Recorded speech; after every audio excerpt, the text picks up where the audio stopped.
Bueno, ya nos avisará. Hombre, yo sí, espero que sí. Bueno, ¿cómo lo llevas? Bien, ¿no? Ah, ya estamos en vivo. Mira, ya estamos en vivo. Ya empezamos, entonces, sospecho, ¿no? Creo que sí. Vamos allá. Pues nada, nos presentamos. Muy bien. Pues empieza presentándote tú. Vale, hola a todos. Buenas noches, buenas tardes, buenos días. Hola. Soy Nuria Barrio, soy escritora y estoy encantada de participar en las conversaciones que organiza Centroamérica Cuenta. Me parece un marco muy estimulante para reflexionar en voz alta, que es justo lo que pide este tiempo pandémico. Y luego estoy además muy contenta de hacerlo con Antonio Lucas, que es una persona poeta y un periodista a quien admiro muchísimo. Así que encantada de estar aquí contigo, Antonio. Pues igualmente, para mí es un placer. Además, tuvimos la oportunidad de conocernos en la mejor de las opciones, que era presentando tu libro Todo Arde, que salió en Alfaguara en el mes de enero, a mediados del mes de enero. Un libro que además ha tenido bastante buen eco. Creo que hay muchos lectores entusiasmados con la aventura de Todo Arde, que es esa historia de los hermanos. Y nada, pues como ha dicho Nuria, para mí también es un placer estar en Centroamérica Cuenta con, bueno, pues con tantos amigos de un lado y de otro y compartiendo con Nuria este momento singular, apetecible porque hablar con una escritora como Nuria siempre con su inteligencia y su audacia siempre es un síntoma de salud, de potabilidad, en un momento que a lo mejor la insalubridad lo va llenando todo. Pero es maravilloso poder compartir pues, este rato con gente a la que no vemos, pero que seguro que sentimos y que palpitamos con sístoles y diástoles muy parecidas. Yo quería saber, por establecer así un principio de diálogo y de conversación, bueno, ¿cómo has llevado tú, aquí en Madrid, los dos vivimos en Madrid, cómo has llevado pues, estos 2 meses y pico largos en los que el mundo ha dado la vuelta de formas muy insospechadas y prácticamente tantas cosas que teníamos han saltado por los aires? Pues lo he vivido al principio con mucha extrañeza, prácticamente durante todo el tiempo con una sensación de irrealidad que todavía no he conseguido quitarme de encima y con mucha incertidumbre. Creo que ha sido lo más desasosegante, porque el no saber, uno entra en una situación como esta, con un virus, un peligro potencial de muerte, un virus que te encierra en casa, que hace a todos invisibles, hace invisibles a tus parientes, a tus amigos, a tus familiares, a los enfermos, hace invisible el resto del mundo, excepto lo que ves a través de la ventana de tu casa o lo que ves a través de las pantallas, de los móviles, del ordenador, del televisor. Pero cuando una situación tiene un límite en el tiempo, se vive de otra forma distinta. Se puede vivir con intensidad, pero se vive pensando siempre en el final. Yo creo que lo característico, lo nuevo de esta situación es que no sabemos cuál es el final.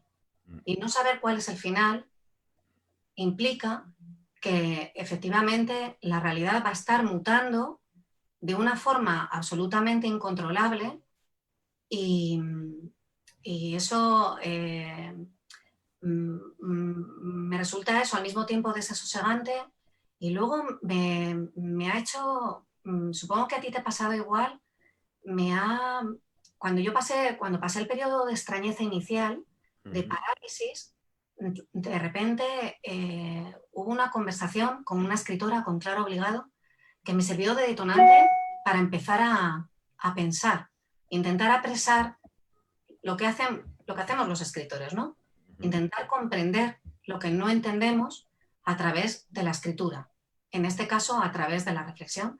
Y empecé a escribir y fíjate que a mí eso sí que me interesa, es una de las cuestiones que yo quería preguntarte a ti, Antonio, porque quería preguntarte efectivamente también cómo te ha afectado y quería saber si tú como poeta estás escribiendo poesía, o si este tiempo, precisamente por este peso que tiene la realidad tan abrumadora, si este peso de la realidad te aleja de la poesía, te aleja de ese espacio de reflexión y silencio y te lleva a otro espacio que probablemente está mucho más cercano al del ensayo y al de la crónica. ¿Cómo lo llevas tú? Claro, es que comentabas algo muy interesante, cómo la realidad en la que vivimos, que no tiene un horizonte, no tiene un horizonte cierto, tiene nada más que una expectativa, que es la expectativa de poder revocar toda la historia de este virus, todo lo que implica, yo no solo desde el ámbito sanitario, que es terrible, sino en todos los otros ámbitos de la vida. Entonces, la literatura muchas veces se convierte en un ancla, pero es un ancla muy momentánea porque el suelo es un suelo de arenas movedizas. Es decir, cada día las informaciones son distintas, se multiplican los inputs de incertidumbre y de desconcierto. Entonces, claro, la literatura yo creo que sirve a veces de una manera muy puntual, más como, bueno, una investigación o un intento de aclararte ciertas ideas íntimas o personales frente al mundo que tienes fuera, que es tan agresivo y que tiene esa especie de reverberación violenta que hay en algo que desconoces. Y entonces, claro, la literatura ahí en ese momento yo creo que tiene una condición mucho más soluble, ¿no? Yo ahora mismo, yo no he escrito nada de ningún poema en estos 2 meses, entre otras cosas porque ha salido poco antes de que se decretara el estado de alarma aquí en España, salió un libro de poemas, Los Desnudos, que, bueno, pues digamos que yo ya tenía más o menos cubierta esa necesidad de escribir porque el libro había sido entregado muy poco tiempo antes a la editorial.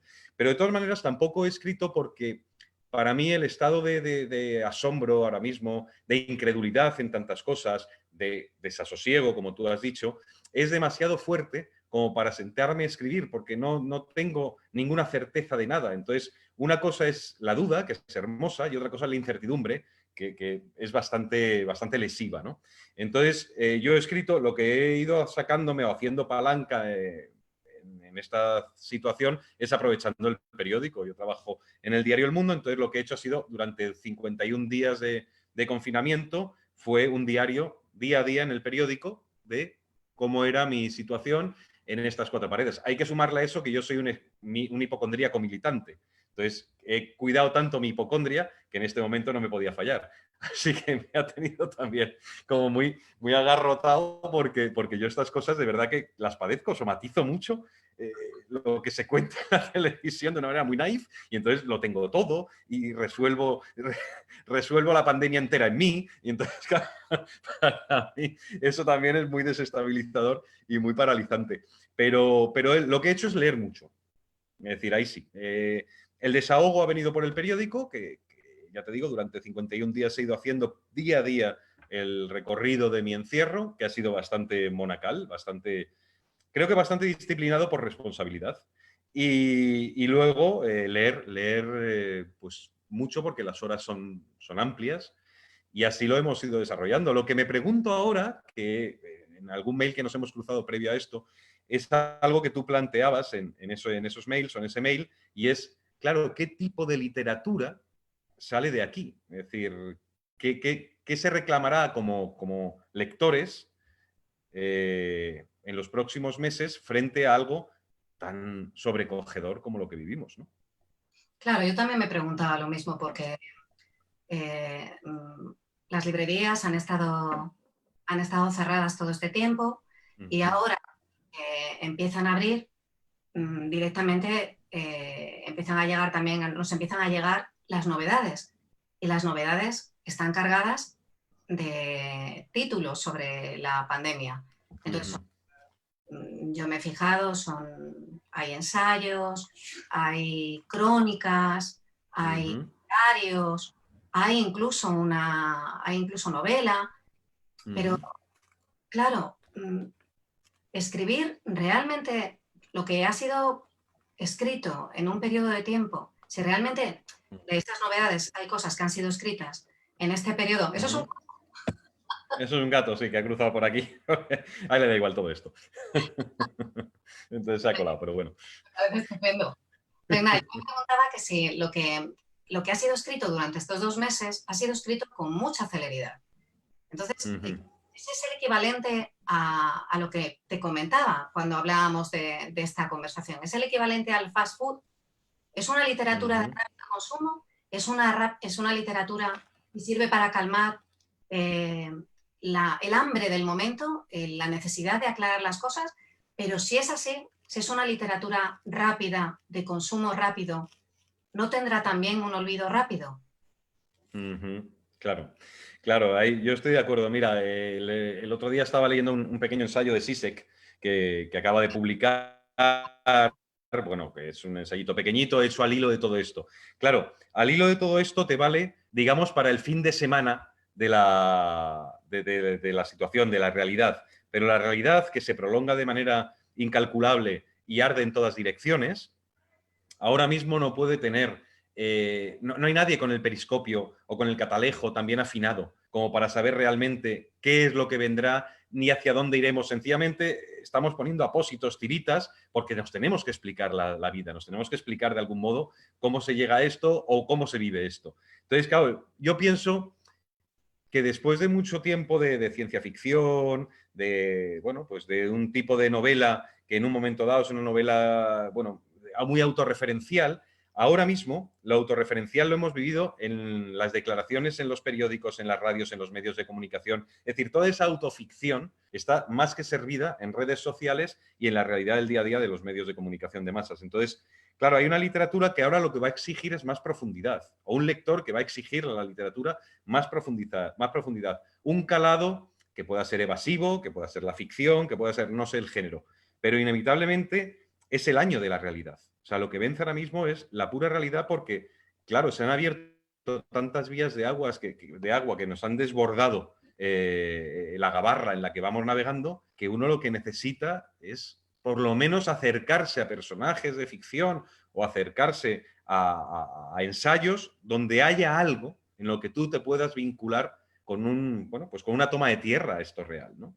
Entonces, yo no sé hacia dónde irá la literatura. Lo que sí sé es que probablemente no nos valdrá una literatura autorreferencial solo, porque lo que hemos vivido nosotros no es extraordinario, lo ha vivido todo el mundo, cada uno con su gramaje de tristeza, su gramaje de ansiedad, su gramaje de drama, pero a mí leer ahora mismo cómo ha vivido alguien este confinamiento me resulta muy poco asombroso, muy poco novedoso, ¿no? Estoy, Entonces, yo no sé. estoy de acuerdo contigo porque creo efectivamente que venimos de una literatura autorreferencial y Mm, lo que está saliendo ahora mismo en las novedades es el epítome de la literatura del yo. Lo que yo he claro, pensado, claro. y efectivamente tiene un interés muy relativo y muy fácilmente olvidable.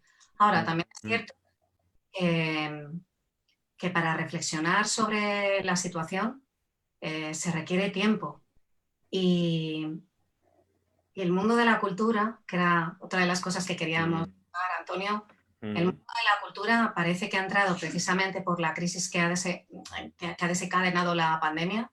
El mundo de la cultura vive ahora mismo bajo una amenaza tremenda de precariedad, porque todo el sistema, todo el andamiaje que estaba montado para que los creadores, hablemos de creadores, ujú, en general, ujú, no solamente escritores, para que los creadores pudieran crear, pudieran trabajar, que era un andamiaje de actuaciones, festivales, conferencias, actos, se ha venido todo abajo. Lo presencial mm, se ha derrumbado, pero lo presencial era nuestra fuente de ingresos y todo eso ha ujú, desaparecido. Y eso pone en cuestión la supervivencia del creador. ujú, Y aún más pones en cuestión la supervivencia del creador lo que parece que está ocurriendo, por lo menos yo me voy a referir a España porque es donde estamos nosotros y no puedo hablar, no puedo hacer un estudio comparativo, pero dentro de todas las medidas que se están tomando de ayuda a los distintos sectores, la cultura es sin duda el área más maltratada y dentro de la cultura creo que la parte de la escritura, de la ujú, literatura, está especialmente olvidada. Parece mentira que empezó el confinamiento y hubo inmediatamente un movimiento arrollador y muy, muy generoso de creadores ofreciendo gratuitamente a través de la pantalla todo lo que sabían hacer, ofreciendo canciones, ofreciendo lecturas, ofreciendo todo lo que podían, ofreciendo paseos por su obra escultórica, pictórica, regalando libros. Y sin embargo, cuando ha llegado el momento de la verdad, que es el momento de realmente reconocer el valor que tiene para la vida la cultura, ha habido un movimiento inmediatamente, un paso atrás, de ser un soporte vital, de ser un soporte de entretenimiento, de reflexión, se ha convertido en el arte de los titiriteros, como dijo Santiago Abascal en un tuit. Algo completamente prescindible. Me parece que vivimos un momento, creo que la pandemia ha servido efectivamente para dar un golpe sobre la mesa y reivindicar de una vez por todas que a la cultura se le dé su lugar, que se reconozca la importancia que tiene para el tejido social y democrático de un país, de una sociedad. Sí, yo estoy plenamente de acuerdo y creo que uno de los motivos por el que la cultura se ha fragilizado tanto, y además creo que es igual en España, en Centroamérica o en América Latina, creo que tiene mucho que ver con que se ha convertido, se ha ido mutando el concepto de cultura por intereses creados a una idea de ocio.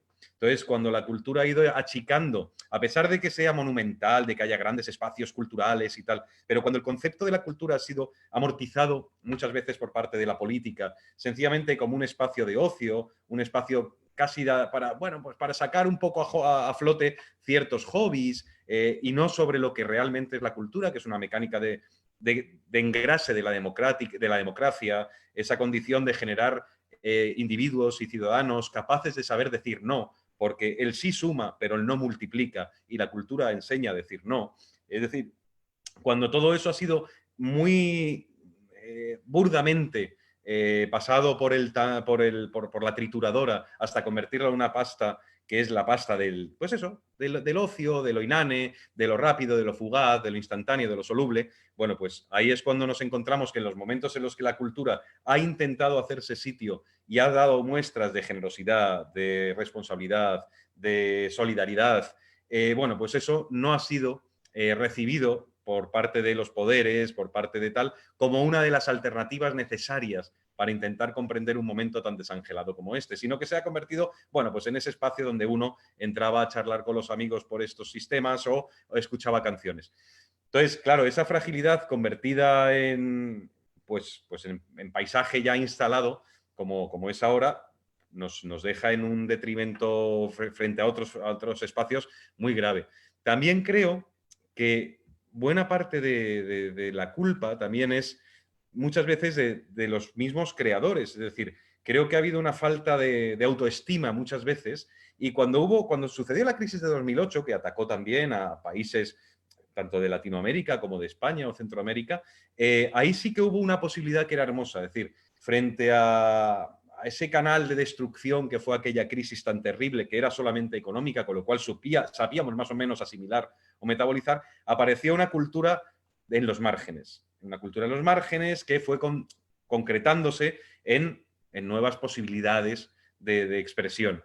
Aquí no sucede eso, porque aquí no hay márgenes. Aquí todos formamos parte del mismo epicentro, que es un epicentro abrasivo. Entonces, claro, ahora hay que pensar, es decir, ¿cómo es la cultura? ¿Cómo va a responder la cultura? El mundo de la cultura a esto, no lo sabemos. Pero sí sabemos ya cómo va a responder el mundo del poder a este ámbito de la cultura, que es probablemente aplastando aún más la posibilidad de hacer y de decir, porque no podemos desarrollar una cultura solo por redes. La cultura no es gratuita. Es decir, una cosa es ceder generosamente en un momento de cierta dificultad derechos para que cineastas, músicos, creadores, escritores, artistas plásticos durante un tiempo tal puedan estar ahí, pero la realidad es que de eso hay que vivir porque es un problema de dignidad.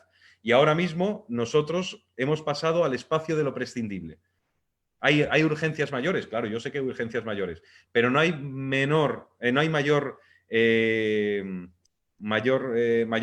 drama que ver que de repente el mundo de la cultura se queda sin voz, porque eso es dejar sin voz y amordazar y poner el bozal a millones de personas. Ahora la cultura va a ser más íntima, eso es inevitable. Centroamérica cuenta su maravilloso festival, que era una estafeta de afectos y de entusiasmos de lectores con autores y con diversos creadores, pues ahora tiene que utilizar estos canales. Pero claro, nosotros necesitamos que la palabra que la literatura sea la verdadera pandemia, que la escritura sea la pandemia, porque ahí se alojan las ideas, ahí se aloja la posibilidad de decidir.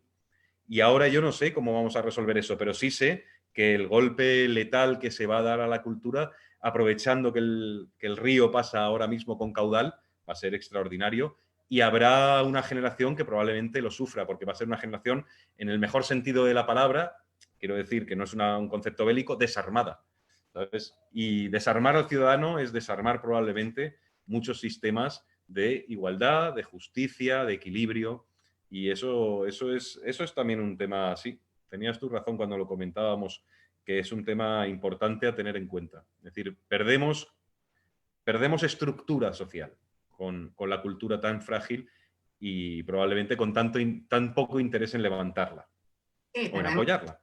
sí, perdemos estructura social, perdemos estructura democrática, perdemos la capacidad, es lo que tú acabas de decir. Eh, a mí no me molesta que el concepto de ocio vaya asociado a la creación, porque personalmente yo sí asocio la creación con el juego, Uh-huh. pero considero que el juego es algo muy serio y además considero que jugar es parte del ser humano, forma Uh-huh. parte del ser humano, forma parte de la salud mental.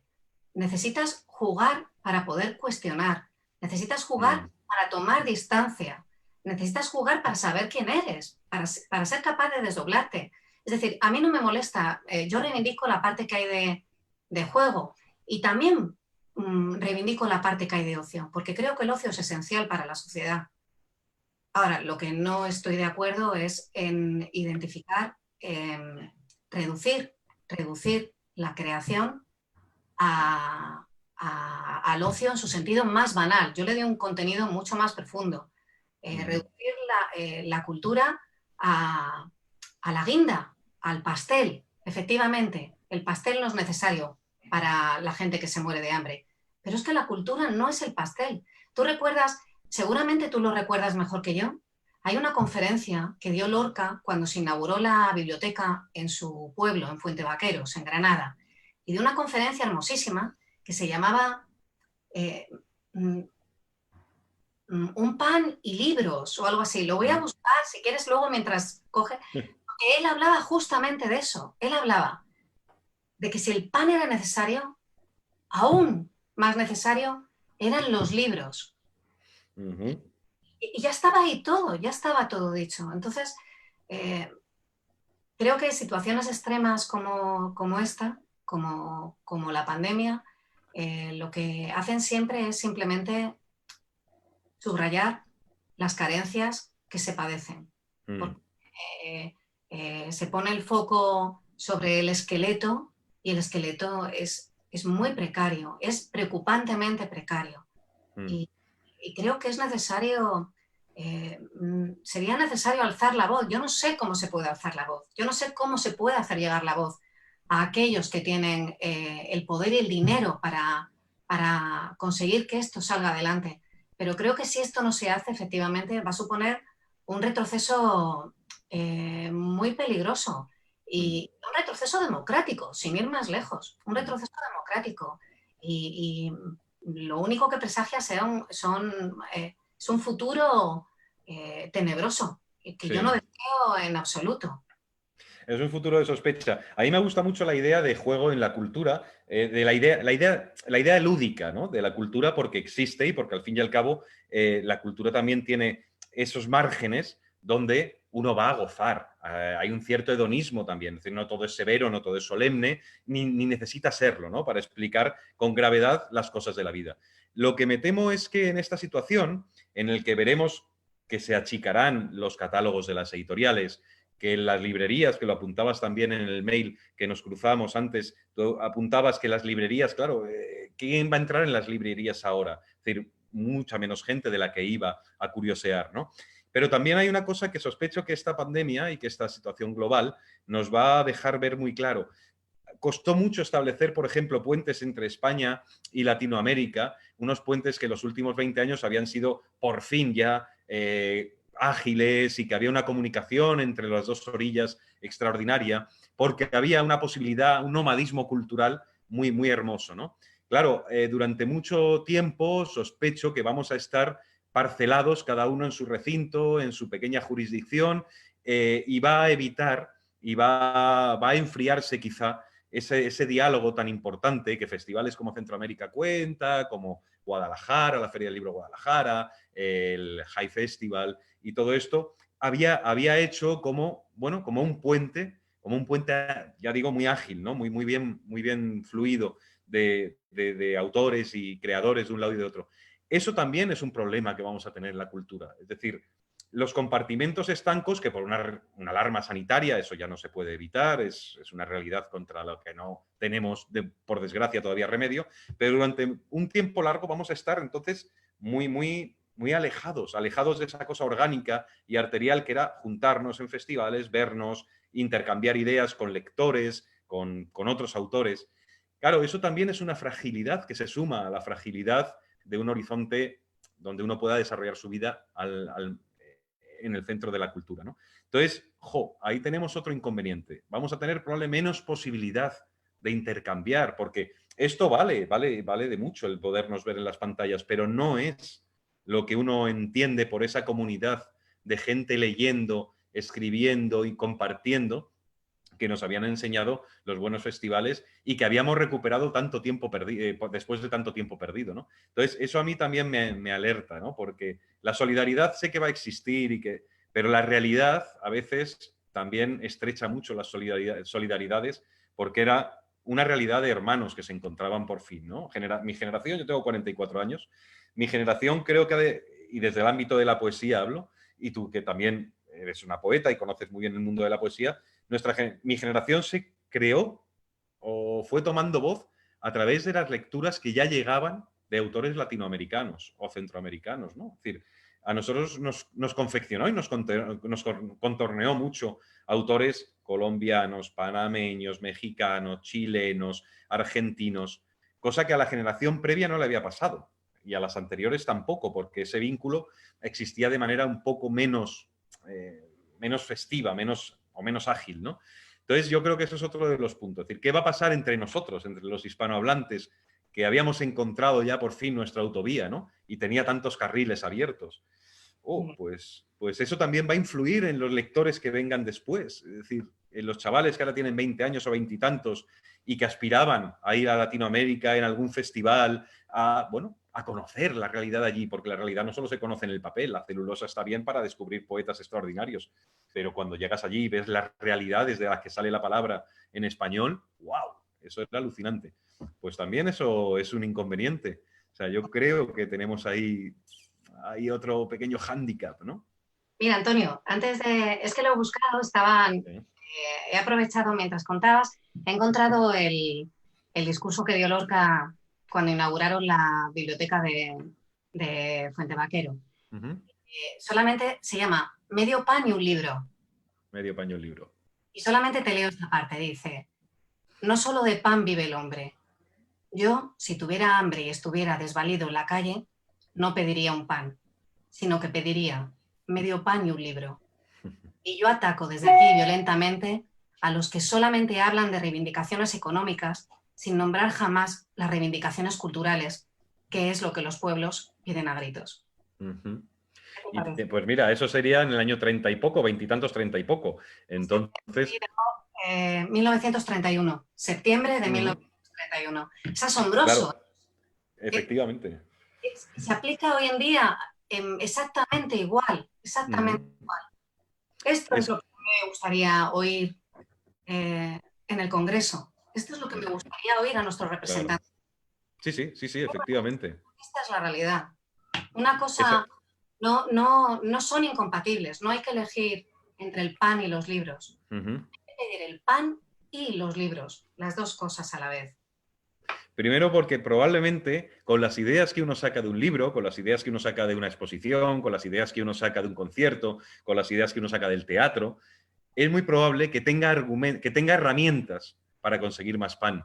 Es decir, que tenga por lo menos esa especie de autoridad que te da el saber cosas. el entender cosas, el desarrollar la sentimentalidad, la emoción, es decir, en hacer elásticos los sentimientos, pues los sentimientos son inevitablemente una de las, digamos, de las camas elásticas de la literatura, donde saltamos todos.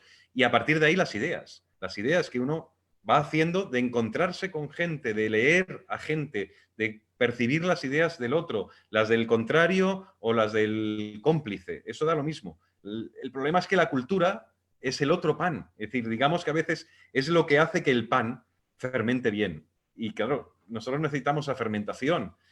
Y sospecho que ahora mismo vamos a dejar aparcada la cultura como si fuese eso, como si fuese sencillamente el territorio de los momentos de bonanza. Y no, la cultura generalmente cuando tiene más importancia es cuando es territorio de los momentos de intemperie, porque es el mejor cobijo contra la tormenta.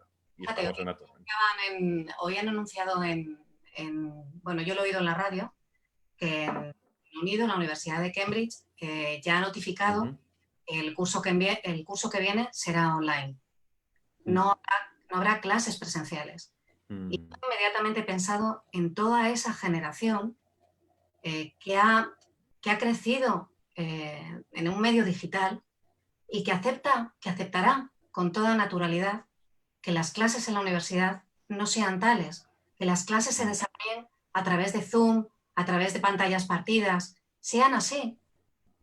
Toda la pérdida, lo que no han conocido, por eso no lo echan de menos, lo que no han conocido del significado de lo que significa la presencia, de lo que significa la autoridad, de lo que significa el intercambio, el debate. Y probablemente cualquiera podría decirme, el debate, la discusión, se puede hacer como estamos haciendo tú y yo ahora, ¿no? Cada uno en su casa a través de una pantalla. No, no es cierto. Yo hablo y me callo. Tú hablas y, ¿sabes? Nos respetamos los turnos para escucharnos, pero no tiene nada que ver con lo que sería si tú y yo estuviéramos ahora mismo en una mesa, sentados uno al otro, discutiendo para llegar a unas conclusiones y no levantándonos hasta que las consiguiéramos, o levantándonos y luego marchándonos por la calle con el proceso ese de reflexión que supone el propio paseo para rechazar o asentar lo que uno acaba de argumentar. Eso que forma parte, que es algo testado, como efectivo, como muy productivo, está siendo lentamente, está desapareciendo lentamente. Y claro, una pandemia, el virus, este virus famoso que se llama coronavirus, debería llamarse Conan virus. Es peor que Conan el bárbaro, porque es un virus, es el virus bárbaro, es un virus destructor. Ha atacado de una forma absolutamente civilina las raíces, que son muy profundas y a veces muy delgadas, pero muy extensas de lo que significa el intercambio cultural. Mira, ahora mismo estamos hablando tú y yo. Y si estuviéramos en Centroamérica, cuenta, si estuviéramos en Guatemala, donde se celebrará este año el festival, a lo mejor veríamos a gente en el público o entre nosotros poniendo muecas de asentimiento o de rechazo. A lo mejor habría gente que se habría levantado y se habría marchado aburrida. A lo mejor otra gente hubiera gritado. Todo eso es lo que tú dices, es que esa es la levadura que hace que suba la masa, que suba el pan. Y yo, personalmente, con mis pocas fuerzas, yo pienso luchar para evitar que le hagan más daño del necesario, sinceramente. Yo creo que entre todos sabemos que esa lucha es necesaria.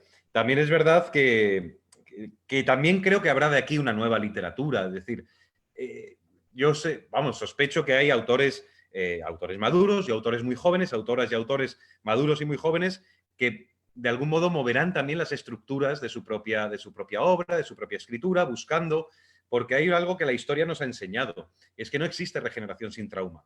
Y ahora mismo estamos en el momento del absoluto trauma. Entonces, eso uno inevitablemente lo percibe. A lo mejor no lo sabemos todavía concretar en el folio, concretar en la partitura o concretar en cualquier otro ámbito de la cultura. Pero sí tengo una cierta curiosidad por saber qué saldrá de aquí en aquellos libros que realmente queden. Es decir, que sean libros que, por lo que sea, en un momento en el que las sensibilidades se han trastocado de tal manera y que todos estamos con unas preocupaciones realmente fuertes y veraces, o sea, que no es que nadie esté delirando, de ahí saldrá gente que probablemente asentará una nueva forma de decir. No digo que se reinvente la literatura, porque ha pasado la historia de la literatura por demasiados traumas, pero sí que irremediablemente algunos códigos van a cambiar y en esos códigos estará pues el átomo de algo nuevo que se dirá de otro modo. Será lo mismo que decimos siempre, pero expresado de otro modo, que es lo que realmente uno busca en la literatura. Eso mismo que ella sabe, explicado con palabras que lo hacen oxigenarse de una manera distinta, ¿no? Entonces, es la parte que yo saco más o menos vital de esto, que es decir, bueno, los que sigamos en pie, y ahí ya apelo a mi hipocondria, los que sigamos o sigáis en pie, por lo menos vais a tener la fortuna de ver que algo distinto sale, porque insisto en que la última crisis de la que mi generación tiene memoria es la del 2008, pero eso es una crisis muy puntual y con las claves muy claras, aunque fuese todo tan confuso, ¿no? Pero de esta sí que salimos o entramos y todavía no sabemos cómo vamos a salir, con la certeza de que cuando se salga de esto no se puede hablar como hablábamos antes. No se puede escribir como si no hubiese pasado nada. Del 2008 uno sale como si no hubiese pasado nada, a poco que no hubieras perdido el trabajo o que no hubieses tenido una desgracia económica tan grande como para tener que rehacer tu vida. Pero en esto no tiene nada que ver con el que tenga el bolsillo lleno o el bolsillo vacío. Tiene que ver sencillamente con el que casi tenga fortuna y cautela, porque todos nos hemos convertido en sospechas para el otro. Entonces, eso, wow, va a dar una escritura que yo estoy seguro de que tiene que ser distinta porque no vamos a salir igual y no debemos hablar igual. Cuando hablo de hablar, quiero decir, no debemos escribir como si nada hubiese sucedido, porque no será verdad, nadie lo va a creer. Bueno, yo tengo que decirte, Antonio, lo primero de todo, espero que te calme algo. Tienes una cara de salud espectacular. Sí, Eso ha estado el día en el campo, recorriendo tranquilamente los caminos y es más, tumbándote para tomar el sol, porque desde mi pantalla hasta se me ve rojo, eso es del balcón, eso es del balcón. Quiero calmarte, creo que tu fin no está cerca. Te lo agradezco porque eso para mí es una palabra, una palabra necesaria. Y luego, dicho esto, creo efectivamente que esto es un trauma que para mí, yo tengo la sensación de que acaba de empezar. Estamos en el inicio. No sabemos cuánto va a durar ni cuál será el final. Y además es obvio, porque sí se lo he oído decir ya a más escritores, escritores que les pilló el confinamiento embarcados en un libro, en una ficción, tuvieron que detenerla, porque no tenía sentido. Porque la Claro. realidad, lo que hablábamos al principio, cuando la realidad no te deja resquicio, cuando la realidad te sofoca hasta el espacio, el cuarto en el que te encierras, tu cuarto de soledad en el que te encierras para crear, cuando la realidad lo llena todo, no puedes hacer nada. Entonces, yo creo que hay, probablemente yo me aventuro a decir que hay centenares de novelas, de libros de ficción, que se han quedado truncados. Es Y más, que a lo mejor se han quedado viejos de repente. Es sí, decir, porque de algún modo, perdido el sentido. claro, es que de algún modo se nos ha hecho viejos de repente. Es decir, nosotros, claro, si tú miras desde la Segunda Guerra Mundial aquí, es decir, aquello fueron 50 millones de muertos, es decir, la barbaridad, todo lo peor y lo más siniestro que puedas imaginar en aquellos 5 años, los previos y los post.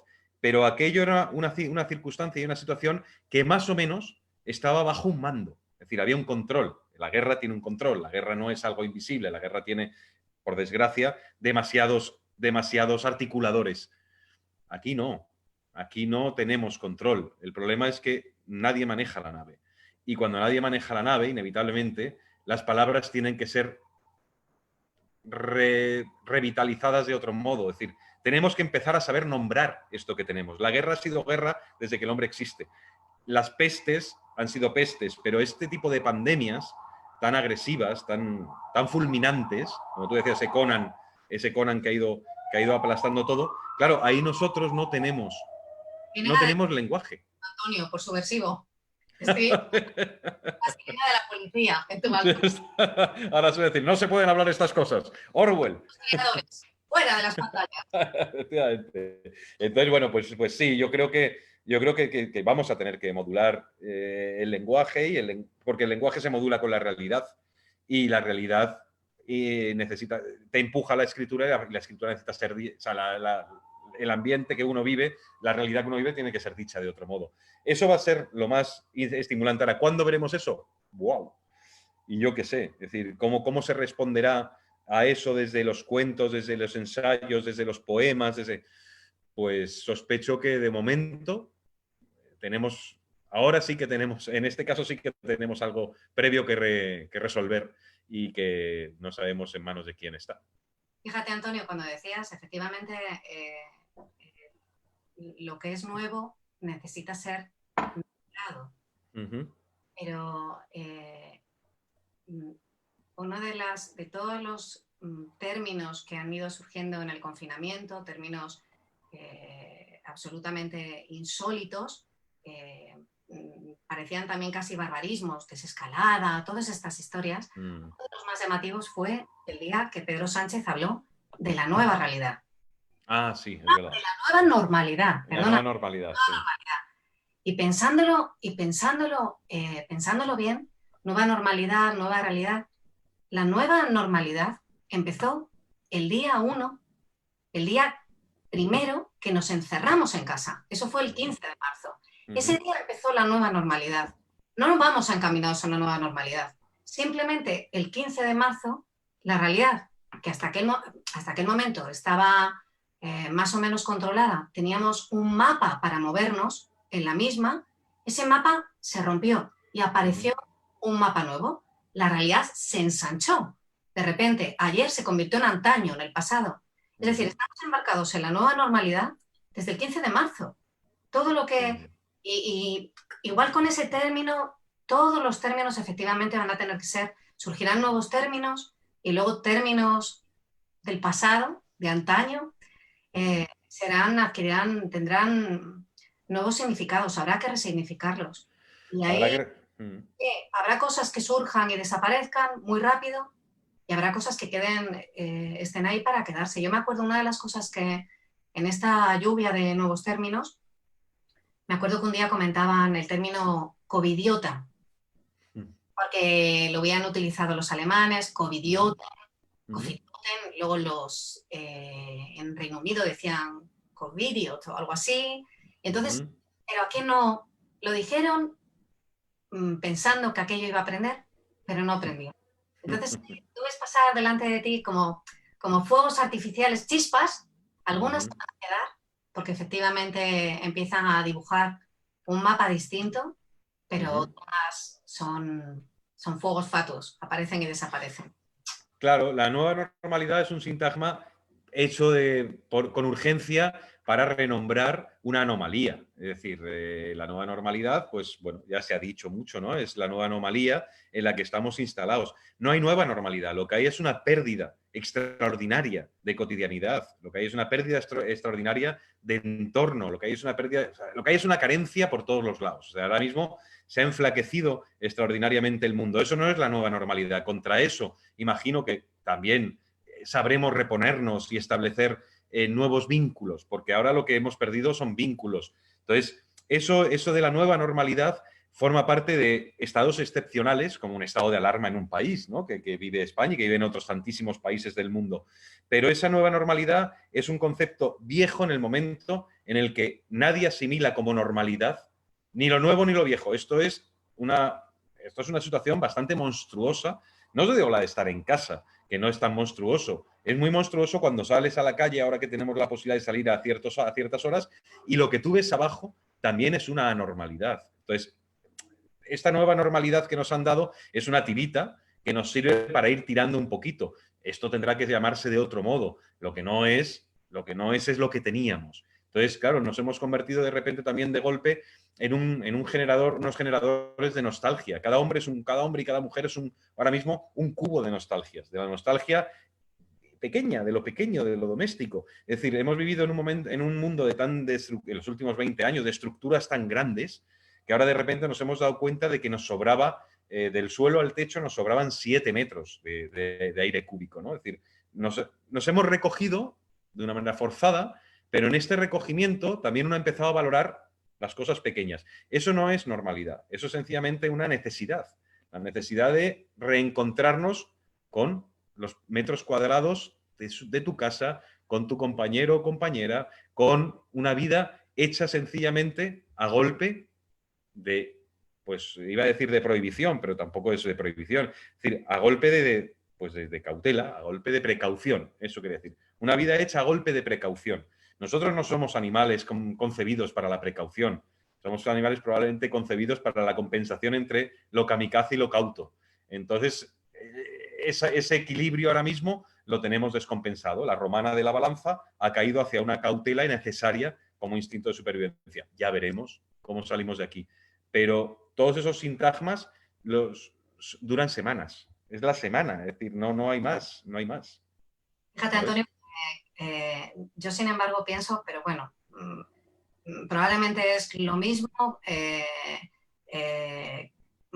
dicho con el término contrario. Yo no creo que nuestra realidad, que la realidad haya enflaquecido. Yo creo que es todo lo contrario, que la realidad se ha expandido. Somos animales de rutinas y teníamos unas rutinas muy establecidas.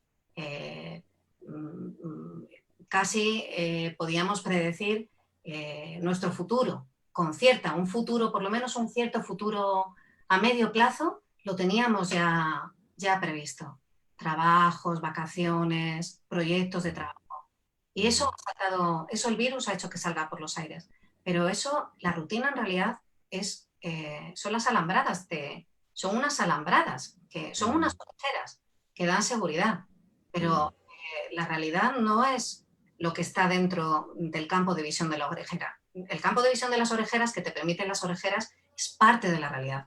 Creo que lo que el virus ha hecho ha sido quitar las orejeras y dejarte de repente expuesto a lo impredecible. Lo impredecible asusta, pero lo impredecible es la existencia, es la vida. Yo creo que, ya te digo, yo creo que no es enflaquecer, es expandir. Y bueno. No, puede ser. Explicado así, tiene todo el sentido. Claro que es expandirlo. Yo cuando me refería a una realidad más pequeña y más estrecha, es que ahora mismo hay una libertad de movimientos inevitablemente necesaria, porque si no, esto saldría aún peor de lo que estamos viviendo. Es decir, me refería a unas realidades inmediatas que sí que se han enflaquecido y que eso también anímicamente también descompensa. Es decir, hay una descompensación. Yo estuve el otro día en un par de librerías, fue a la librería Visor, de Chus Visor, a la librería Alberti de Lola Larumbe, y pues realmente sí noté que había, wow, esa librería a la que uno entraba y se convertía en una tertulia inmediata porque prendían 3 conversaciones a la vez, entre 3 o 4 que coincidíamos, y que ahora pues veías una situación muy agónica para lo que eran 2 librerías de Madrid tan referenciales y tan vivas, ¿no? Tu libro lo presentamos en el Alberti, imagínate lo que era aquello, era un caldo de cultivo extraordinario. A eso me refería, pero tienes tu razón, es decir, se ensanchan las realidades porque también se ensanchan nuestras exigencias de vivir, de saber, de no dejarnos doblegar por esto, es decir, de intentar estirar los márgenes que irremediablemente tenemos por una enfermedad que amenaza, ¿no? O por un virus que amenaza.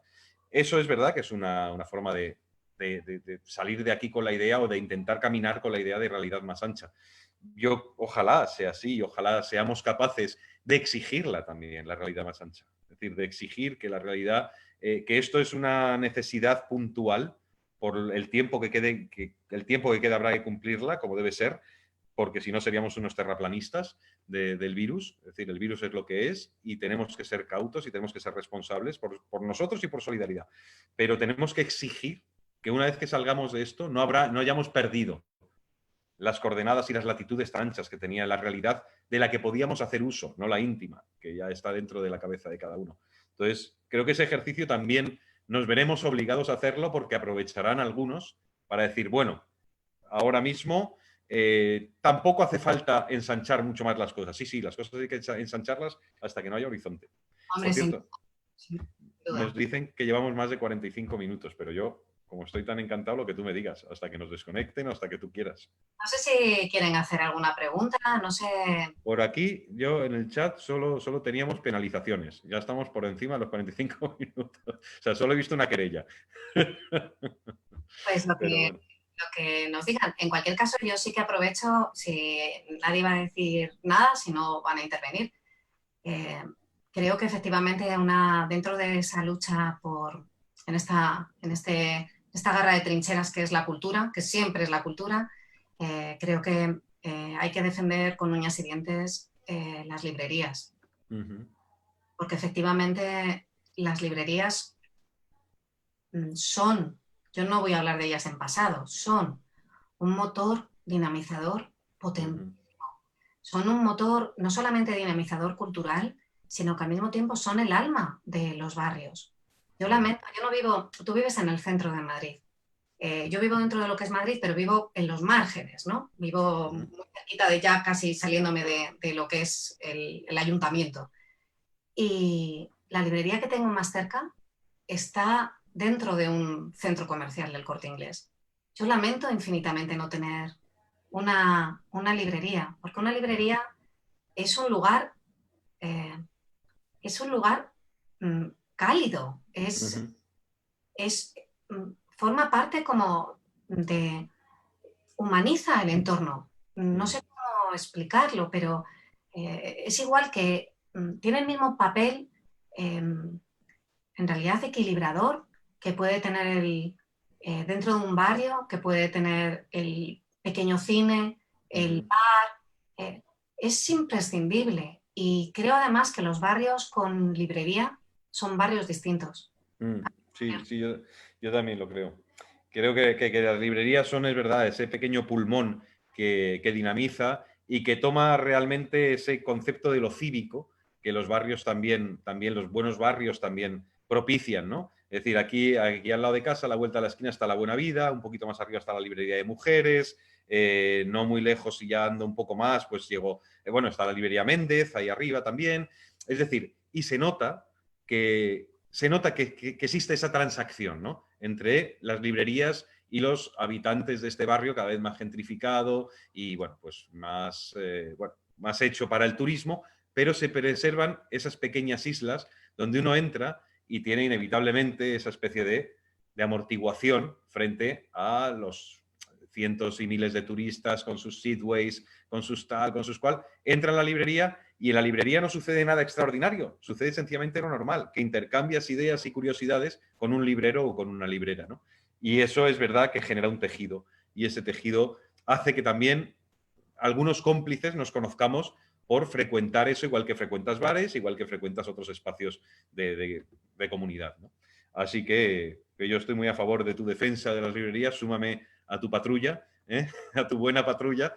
Y la patrulla literaria.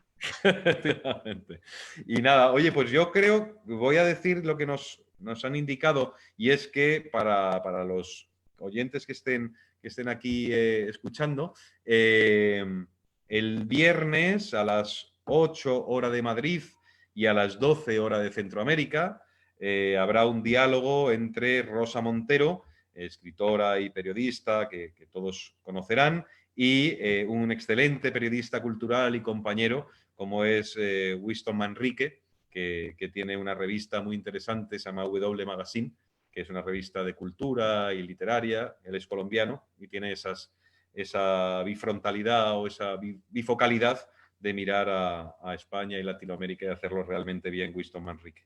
Así que, voilà, anuncio hecho. Muy bien, Antonio. Pues que tengo muchas ganas de verte, ojalá sí, wow, ojalá podamos encontrarnos nos antes demos o un después. codazo, Sí, sí, sí, bueno. bueno, ¿qué más da? Ya solo vernos, aunque sea con la distancia, un palo selfie, aunque sea con eso, ya será alegría sin duda. Era la otra, nos llevaremos con la tijera que sacaba la gente a las puertas de la casa. Efectivamente, eso sería bonito. Eso sería bonito. Hablaremos con la mascarilla. Bueno, y para la gente que esté asistiendo a esto, sugerirle tu novela, Todo arde, que yo creo que ha sido una de las mejores novelas de lo que el año ha dado de sí, que es verdad que no ha dado opción a que sea mucho en tiempo, porque en marzo ya hubo este confinamiento y este parón, pero creo que la novela de Nuria Barrios es uno de los acontecimientos de la literatura en español que ha dado Alfaguara y que ha dado este principio de año torcido, pero nos quedan unos cuantos libros y el de ella, sin duda, es uno de esos. Gracias. Así que nada, Muchas gracias. que ha sido un placer. Quería preguntar una cosa. Antes comentabas que cuando empezó la pandemia, bueno, cuando empezó el Sí, confinamiento, no la pandemia, confinamiento. ¿tú acababas de publicar o acababas de entregar un libro que se llama... No, acababa de publicar un libro, se llama Los Desnudos, que salió en Visor, pero claro, salió el 26 de febrero. Vale, Entonces, Chus ahora, el editor, perdón, y librero, me dijo que ahora en junio pues lo vamos a intentar mover un poco, porque claro, el 26 de febrero, pues digamos que quedó el pobre ahí varado, pero tú sabes bien que la poesía no tiene prisa, entonces probablemente tiene una capacidad de navegación o de flotación. un título Bueno, maravilloso. Yo lo compraré y además quedaré no. contigo con mi sillita de tijera y lanzaré el libro para que me lo firmes y ya... Pues nada, yo con el cazamariposas de Nabokov lo pillo. A ver si podemos hablar de tu libro en Guatemala, en Centroamérica cuenta. Ojalá, sería un placer que nos encontrásemos allí, cómo no. Sería un estímulo enorme para todos. ¿Eh? Bueno, pues muchas gracias y hasta la próxima. ¿Eh? Gracias, chao, chao. Adiós.